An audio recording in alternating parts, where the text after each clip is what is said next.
Bonjour à tous. Donc, nous sommes à la fin mars 2020, début avril. Quel premier quart incroyable en multilogement. Encore une fois, des chiffres records. Donc, on regarde ça ensemble aujourd'hui.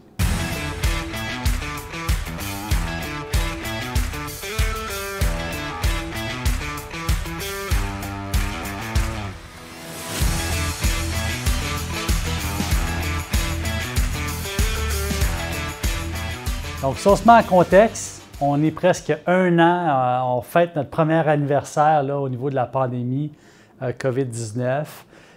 Cette pandémie-là a eu ses côtés négatifs, mais a eu quand même du positif du côté du multilogement parce qu'on a eu des volumes transactionnels incroyables. Les investisseurs ont voulu placer leur argent dans de l'actif sûr et certain avec un retour sur rentabilité et une croissance d'équité. Et ça, c'est du multilogement. Pourquoi? Parce que les locataires en multilogement vont toujours devoir habiter quelque part. Et puis, bien, on le sait, hein, avec l'inflation, le coût, etc., les valeurs des loyers montent, les gens veulent des logements de mieux en mieux rénovés, etc., ce qui nous permet d'optimiser les immeubles et d'augmenter la rentabilité pour l'investisseur. Donc, c'est pour ça qu'on a eu en 2020 autant d'engouement. Aussi, on avait des taux d'intérêt excessivement bas, ce qui permettait aux gens de financer ou refinancer à bas taux et réinjecter encore leur argent en multilogement. Donc, année 2020 incroyable, mais le premier quart est quand même très impressionnant. Et là, j'aimerais commencer par vous parler de volume transactionnel. Hein? Donc, si on regarde du côté, on commence au niveau du volume et on regarde en termes de dollars, combien d'argent se transige en multilogement dans une année, bien, la première chose qu'il faut faire, c'est qu'il faut regarder le côté mensuel. Et pour janvier 2021, on a eu quelque chose de quand même incroyable. On a 617 millions de dollars de transigés, d'actes de vente notariés là, chez le notaire pour du multilogement au Québec. Donc, 617 millions pour un mois de janvier, c'est vraiment un chiffre qui est très élevé. Maintenant, si on regarde du côté de février 2021, on a 522 millions de transactions qui ont été effectuées. Et au mois de mars, on a 508 millions de volume transactionnel en termes de dollars transigés. Et ça, c'est juste dans les 3 premiers mois de l'année. Pour vous donner une idée, là, au niveau provincial en 2020, en termes de volume transactionnel en dollars, là, on a notarié pour 3 460 millions de dollars en volume transactionnel pour l'année. Et là, on est déjà rendu, ça c'était pour l'année 2020 au complet, et là, on est déjà rendu à 48 de cette somme-là déjà atteinte juste avec le premier trimestre de 2021.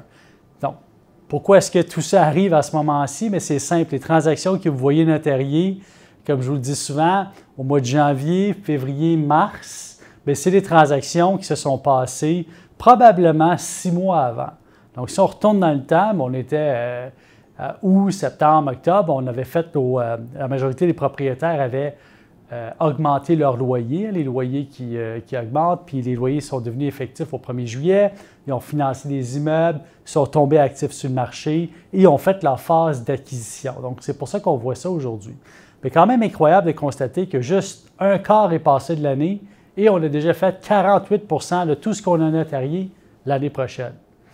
Ça, c'est en termes de volume transactionnel en dollars. Maintenant, si on regarde en termes de nombre de transactions, c'est intéressant de comparer les deux, de faire une corrélation entre les deux, pour voir si le nombre de transactions effectuées ressemble à celui qui a été fait l'année passée et comment est-ce qu'on peut comparer, si on veut, les pourcentages en volume transactionnel en dollars versus volume transactionnel en quantité de transactions.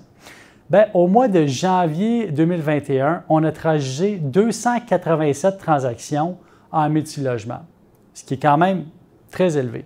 Au mois de février, on a fait 323 transactions.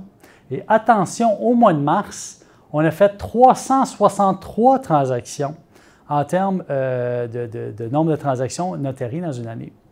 Et tout ça donne, si vous voulez, là, un total qui est impressionnant parce que si on additionne ces 3 chiffres-là, puis on regarde par rapport à tout ce qui a été notarié au Québec l'année passée. Au Québec, l'année passée, on a fait 2355 transactions de blocs et appartements. Mais on a déjà fait dans le premier quart 41 du nombre de transactions qu'on a faites dans toute l'année passée. Donc, un marché de multilogement qu'on sent en accélération en termes du nombre de transactions. Il y a une légère hausse du prix par pas. Donc, ce que ça nous dit, ça, c'est qu'il y a de plus en plus d'acheteurs sur le marché, mais il y a aussi de plus en plus de vendeurs. Parce que si on veut transiger plus d'immeubles, c'est une question d'offre et de demande. Ça nous prend également une quantité élevée d'acheteurs pour être capable de le faire. Donc, la bonne nouvelle là-dedans, pour tout le monde, c'est que les vendeurs vendent, les acheteurs achètent. Donc, ce qui prouve que la santé, le marché du multilogement est en santé. Fait que ça, c'est définitivement ce mois-ci, là, mon top 1, c'est la quantité de transactions qu'on a déjà faites, puis la vélocité que le marché a déjà en ce moment. On comprend que tout ça est alimenté par encore des taux d'intérêt qui sont bas, la capacité d'optimiser encore des immeubles qui ont déjà été optimisés, mais les optimiser davantage, la capacité aux acheteurs d'amener leur propre modèle à quelque chose qui existe déjà, puis de l'implanter, travailler avec ce qu'un propriétaire précédent a déjà fait et nous prendre tout ça, l'améliorer. Montréal est en effervescence, donc ça, c'est ce qui est intéressant. Et on est encore capable de travailler les loyers à la hausse. Il y a beaucoup d'immeubles sur le marché qui sont disponibles avec des loyers qui sont excessivement bas et il y a une forte demande pour du logement. Donc, tant que tout ça se maintient, on a un intérêt marqué pour Montréal en ce moment. Et tout ça est accéléré par le fait que, parce qu'il y a COVID, les gens ont nécessairement, il y a beaucoup de propriétaires d'entreprises, etc., qui roulent encore leur entreprise et qui sont encore chanceux de pouvoir le faire et qui ont déjà des immeubles, donc ça, c'est un peu leur entreprise et qui sont capables de réinjecter sur le marché. Donc, très intéressant de voir ce qui se passe en ce moment. Mon top 2 du mois. Le top 1, c'était la statistique Q1. Top 2, c'est vraiment le marché de Trois-Rivières. Le marché de Trois-Rivières, là, pour ceux que ça fait longtemps qui sont en multilogement, ils savent que c'est un marché quand même stable en termes de valeur. Un immeuble d'une année à l'autre ne prenait pas nécessairement beaucoup de valeur à Trois-Rivières. C'était quand même un marché stable entre Montréal et Québec. Les gens voulaient plutôt magasiner sur Montréal et Québec parce que c'était des milieux urbains qui pour eux étaient plus accessibles et dans lesquels il y avait quand même un engouement de marché. Mais depuis quelques temps, depuis quelques mois, Trois-Rivières fait définitivement les manchettes. C'est incroyable ce qui se passe là-bas en ce moment. Pour vous donner une idée, là, je vais vous parler d'une transaction majeure qui s'est passée à Trois-Rivières, mais avant, je veux juste vous parler de statistiques. En termes de l'année 2020, là, en tout et partout, là, Trois-Rivières, là, la moyenne par porte vendue, c'est entre 56 000 et 61 000 la porte, toute grandeur de logement confondu, sur le marché du Grand Trois-Rivières. Ce qui est intéressant de voir, c'est qu'au cours de l'année 2020, la quantité de transactions qu'on a faites à Trois-Rivières là, a augmenté de 58 %. Donc, on a eu quand même 182 transactions de blocs de multilogement à Trois-Rivières, une hausse de 58 %. Pourquoi? Parce que, premièrement, il y a un certain engouement pour les régions. Les gens qui n'étaient pas en mesure d'acheter des immeubles en bas de 100 000 de la porte sur le marché de Montréal et Québec, maintenant, voient la possibilité d'aller à Trois-Rivières. Et Trois-Rivières qui est en train de se refaire une nouveauté dans certains secteurs et d'aller spéculer sur le marché de Trois-Rivières et tenter d'augmenter les revenus sur des immeubles qui sont là, les rénover, etc.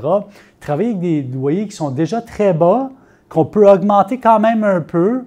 Et quand on tend la tranche de la moyenne là, de revenus à Trois-Rivières est de 500-600 par logement, là, si vous montez quand même 10, 15, 20 ce montant-là, qui est quand même abordable dans le budget de quelqu'un, d'un locataire, à ce moment-là, vous avez un effet de levier qui est incroyable sur votre financement. Et les investisseurs l'ont compris, et puisqu'il y a une armée d'investisseurs sur le marché actuellement qui sont prêts à acheter des petits immeubles ou des immeubles à moins cher en termes de dollars, là, parce qu'ils veulent les optimiser et grandir à travers tout ça, le marché de Trois-Rivières, c'est un marché excessivement prisé, excusez-moi. Parlons d'une transaction incroyable à Trois-Rivières. Généralement, quand on regarde les ventes de portfolio, on va les voir à Montréal, Québec, Gatineau, Sherbrooke, rarement à Trois-Rivières. Et là, il y a une transaction qui vient juste d'avoir lieu à Trois-Rivières, qui a été notariée au mois de mars 2021. Et cette transaction-là totalise plus de 62 millions de dollars, ce qui est un record pour le marché de Trois-Rivières. Le portfolio qui s'est vendu était composé de quelques immeubles localisés à 3 endroits. C'est vraiment des constructions majeures. En tout et partout, 4 grands édifices ont été transigés dans avec trois secteurs un peu différents. Tous des édifices en béton. La particularité, là, c'était dans les plus grands édifices de Trois-Rivières en termes d'auteur, au niveau résidentiel. C'était des édifices en béton. La majorité ont été construits dans les années 70. Ils ont tous des garages intérieurs. Le premier des actifs qui s'est vendu, c'est environ 225 unités. C'est 2 immeubles, un de 9 étages hors sol, l'autre de 6 étages hors sol. Donc, imaginez-vous 2 gros immeubles sur un grand coin de rue, avec un très grand terrain. Au milieu, un garage souterrain connectant les 2 immeubles à l'extérieur. Garage extérieur souterrain, avec des garages intérieurs. Et là-dedans, vous avez 2-3 commerces pour desservir la clientèle. Quand même des beaux actifs. Je pense que l'intérêt pour l'acheteur pour cette localisation-là, pour moi, est évidente. À Trois-Rivières, si vous regardez souvent à Trois-Rivières, si vous regardez pour acheter un immeuble à logement, vous allez souvent acheter dans le triangle. Moi, j'appelle le secteur le triangle. Triangle, c'est où est-ce que vous avez le cégep de Trois-Rivières, l'Université de Québec à Trois-Rivières et le centre hospitalier aussi qui est là. Vous avez aussi un grand cimetière, un grand espace vert, quelques parcs à travers ça. La majorité des étudiants se retrouvent dans ce coin-là. Ce coin-là, par la suite, est bordé, si on veut, de commerces aussi qui sont accessibles. Il y a un service de transport qui est très bien implanté pour les étudiants à Trois-Rivières, qui est très efficace. Donc, l'acheteur a vu l'opportunité d'avoir un de ces grands actifs-là situé là, avec la capacité d'optimiser également l'actif, ça c'est définitif. Là. Donc, cette grande transaction-là de 62 millions, c'est fait un peu plus que 62 millions, c'est fait environ à 128 000 la porte, ce qui est très élevé si on considère le prix par porte à Trois-Rivières, mais qui est très abordable par rapport à d'autres marchés comme Montréal ou Québec, en termes de prix par porte, considérant aussi qu'on parle d'immeubles avec ascenseur, structure de béton, donc c'est des actifs qui sont quand même assez rares. Ensuite de ça, le même acheteur, dans le même achat de portfolio, a acheté un immeuble de près de 160 unités de 15 étages. Celui-ci également est en béton, garage intérieur, bel immeuble situé dans un secteur en pleine revitalisation. C'est près du port de Trois-Rivières, pour ceux qui connaissent Trois-Rivières, le vieux Trois-Rivières, le port de Trois-Rivières. Ils ont aussi démoli toute une section de vieux bâtiments sur le bord de l'eau. Et là, ils ont construit un amphithéâtre dans ce coin-là de calibre international, vraiment quelque chose d'exceptionnel. Et aussi, ils sont en train de construire sur le bord de l'eau des immeubles à forte densité. Donc, cet immeuble-là n'est pas tellement loin de ces projets-là. Et on sait que ce coin-là va prendre énormément de valeur prochainement. Donc, félicitations pour l'acheteur, c'est une super acquisition. Aussi, dans ce package-là, l'acheteur a acheté près de 140 unités avec 9 étages hors sol. Lui aussi, situé dans le triangle universitaire, près de l'université, du cégep, et également du centre hospitalier.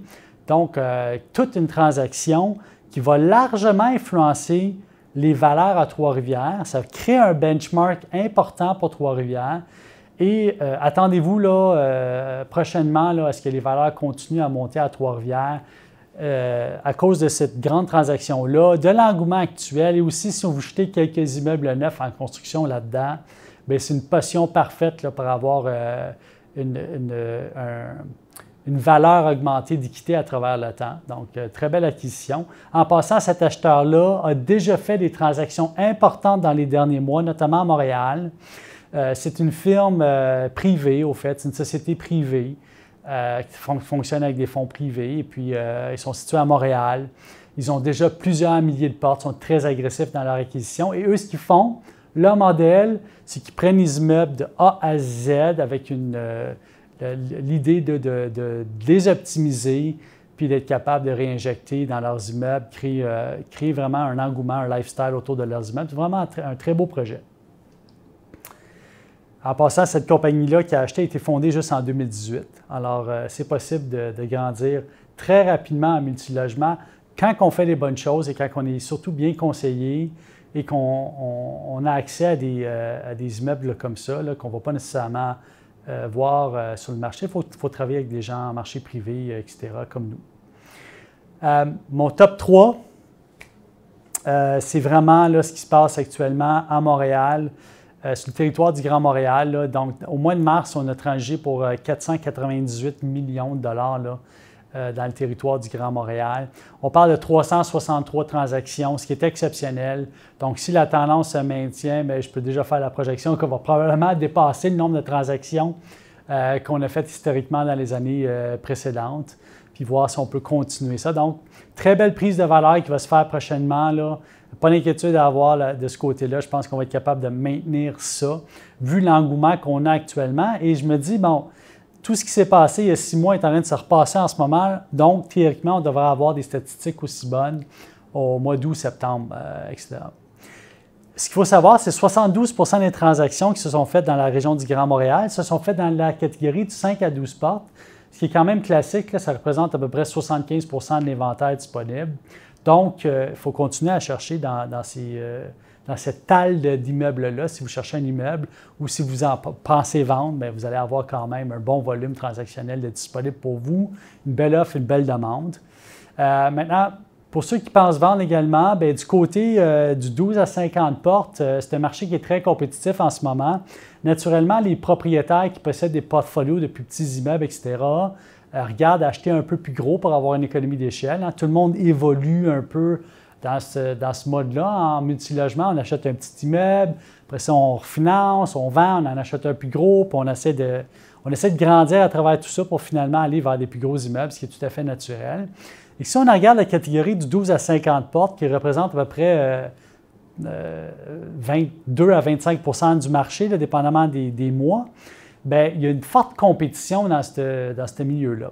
Et là, ce que j'ai fait rapidement, j'ai sorti 5 transactions là, dans Montréal. Puis, j'ai regardé ça à voir comment est-ce que le marché évolue de ce côté. Le marché est très en santé, continue à évoluer. Et là, ce qui est intéressant, c'est de regarder un peu les prix par porte vendus. J'aimerais vous parler de 4 transactions dans l'ouest de Montréal et 1 transaction dans l'est. Pourquoi? Parce que l'ouest de Montréal représente beaucoup là, la catégorie du 30 à 40 portes.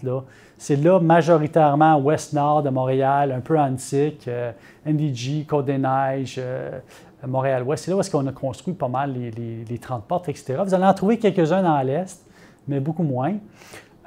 Donc, si on regarde ce marché-là, j'ai une transaction ici d'un 34 logements à optimiser, majoritairement des 4,5, là, quand même assez près de Westmount, près du Mont-Royal, près d'un métro. Et cette transaction-là, elle s'est faite à près de 265 000 $ par porte.